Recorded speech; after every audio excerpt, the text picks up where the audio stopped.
Michael Kahn recently spoke with Anglican priest Father Abel Musonda and filed this Wednesday feature. From an aspiring pilot in the Zambian Air Force to an Anglican priest, Father Abel Musonda Nganywe, who holds a master's in business administration, is definitely a man who is chosen to serve the church. Father Abel, who will soon be departing the shores of Guyana, spoke with this reporter during an exclusive interview and shared some knowledge about Zambia. Zambia is a landlocked country in the southern part of Africa. It is known for its peace. It's a very peaceful country. It is quite big than Guyana in terms of volume and also population, because Zambia has about 16 million people. And we have a lot of mines there because it is one of the largest producing copper in that region of the province. We produce a lot of copper which we sell outside. The priest of the St. Joseph Anglican Church, who also conducts Mass at the All Saints Anglican Church, then revealed a little about his family life. I'm married to the church. I'm married to Christ. I have a family. My father died in 1991. May his soul rest in peace. My mother's still living. We were born 6 in the family. 3 boys, 3 girls. And I happen to be the firstborn. And according to the Bible, the firstborn belongs to God. And it's true. This is one reason why you see me, I'm a priest, because I'm the firstborn and I belong to God. Father Abel then disclosed his resume. I completed my secondary school in 1991. That was the very year when my father died. Then I never did any job. I went straight into priesthood. Of course, I had some other things I really wanted to do, but God had really called me into this ministry. So I went in the seminary where I was trained as a priest. I obtained a diploma in theology and also another diploma in religious education. I was sent to go and further my studies. I did youth ministry studies. I have done MBA, which is Masters in Business Administration. I have done chaplaincy, general chaplaincy. I have a diploma in general chaplaincy. Currently, I'm studying divinity. I'm doing a combined study of Masters in Divinity and Doctorate in Divinity. Hopefully, next year I may complete those studies. So what really influenced this young Zambian into becoming a priest? I went to the military base where everyone was waiting for us and everyone was to report for our final and departure. But the instructor requested all of us to surrender all our academic papers and the national IDs and the other identification papers. Everyone had to surrender all these documents. And it came to be discovered that in my envelope, the national ID was missing. And I don't know how, because it was sealed. And they told me, man, we have 1 hour before we leave. Go back and look for the national ID. So I went back to check. I was living and staying alone in my room, but there was nothing. There was nothing. Then I came back. They said, you have 30 minutes. Go to the court and ask the lawyer to sign an affidavit for you. I went, and before I could reach, because it was a Saturday, all the courts were closed, and I lost hope because there was no way they could admit me. And I said, why has this happened to me and me alone? When I went back, they told me, boy, we cannot take you, this is a serious offense to us. So go back, maybe you try next time.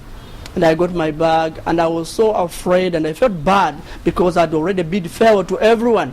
And they saw me back. What has happened? I just said, anyway, only God knows. But I did not realize that God was calling me for something different. He wanted me to be a priest, not to be a pilot in the army. Speaking about his challenges during his early days of priesthood, Father Abel said, One of the challenges which I remember very well was I was pressed in a mission station. It's quite a very big institution. It has hospital, it has a school and other institution.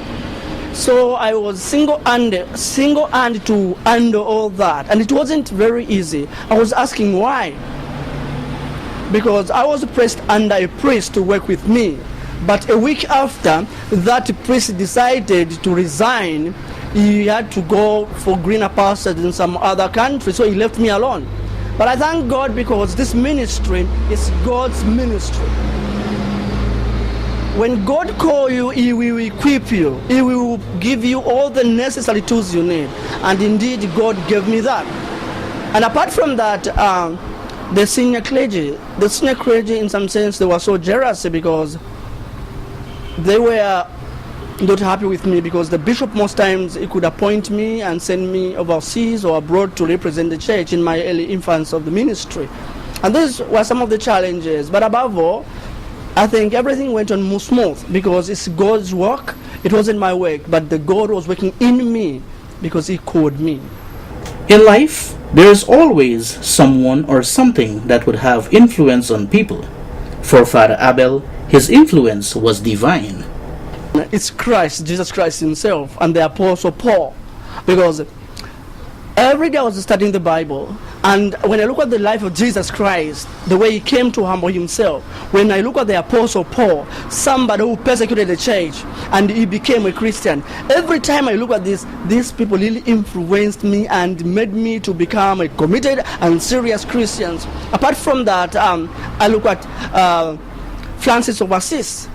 Those guys, I think they did play a very big role in my life, and actually to shape me in a way, because every time I look and read the documentary about them, oh my God, I was just saying, why could I be like St. Francis of Assisi? So St. Francis of Assisi comes out, Jesus Christ and the Apostle Paul. What prompted Father Abel to leave his homeland to come to the land of six people? In the year 2010, I was sent to UK, England, to represent my country. And I was also given an opportunity to attend the USPG conference. So during this conference, there were a lot of people coming from different backgrounds and coming from far countries. And I met some people who knew more about Guyana. So one of these was McDonald, who talked to me, said, young people, we need you to help. And specifically told me, I see something in you. Why can't you go and help Guyana? Guyana is in serious need of the clergy. Why can't you take up that and go as a missionary? Then I said, I think I need to pray about it. I went back home to Zambia and I prayed about it. And after fasting, I approached my bishop. I said, Bishop, I'm considering moving on to go and serve as a missionary in Guyana. My bishop said, not for now. I went back, I prayed about it, and I came back. I said, Bishop, I want to go. It wasn't easy for the bishop to let me go, but I realized it was God Himself who called me to come to Guyana. Eventually, out of frustrations, he said, okay, Father, okay, I'll let you go. And he signed all the papers of letters of commendatory. He recommended me that I come here. And the same day I applied here, I received a response from the bishop, said, do not hesitate, come. When asked to describe his tenure as priest in Guyana, Father Abel said, I have come to learn a lot of things. You know, moving from one country, you go into a strange country, you see a lot of change, the culture, the food, and other things, including the language. I remember the first time I came here, it was very, very difficult for me to, to get or understand or grasp this Creole language. You know, young people talking. And I could just, oh my God, is this English or what is this? But eventually, as time went on, I was able to start speaking. One thing I can say is that the people are nice. People are good. The country is so beautiful. It is so blessed. It has every resource it needs. And I can say, Mike, Guyana can become self-sufficient. It has everything it has. I personally am happy that I'm part of this country, and my experience has been wonderful. I love this country, and I appreciate this country, and I can love to live here perhaps for the rest of my life.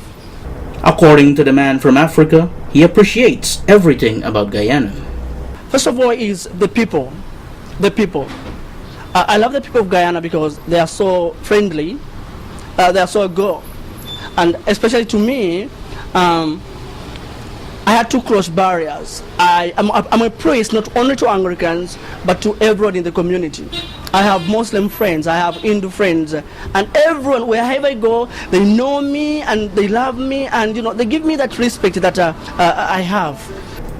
So, does it mean that Father Abel has no regrets being here? No, not at all, not at all. I don't regret. I don't regret. I'm just happy that I came to Guyana, and I've learned a lot, and I've become a Guyanese. So it's my country. I can't regret, and I'll never regret. There were words of advice for all Anglicans. My message is simple: is to tell all parishioners and the church to hold on to the true teaching of the Bible. And what I want to see is, as a church, we need to move towards building a purpose-driven church. This is what I want to tell everyone, and also to be very, very serious with the Word of God. We need to be very serious, and we need to go out flat out to take evangelism seriously, because what I can tell you, Mike, is the harvest is plenty, but the laborers are few.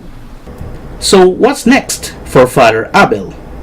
I'm just going on break, as I said, just to rest. I'm still a priest. I've not resigned from being a priest. I just resigned from the Diocese of Guyana. And to assure you, Mike, I've talked to the bishop. I'm coming back.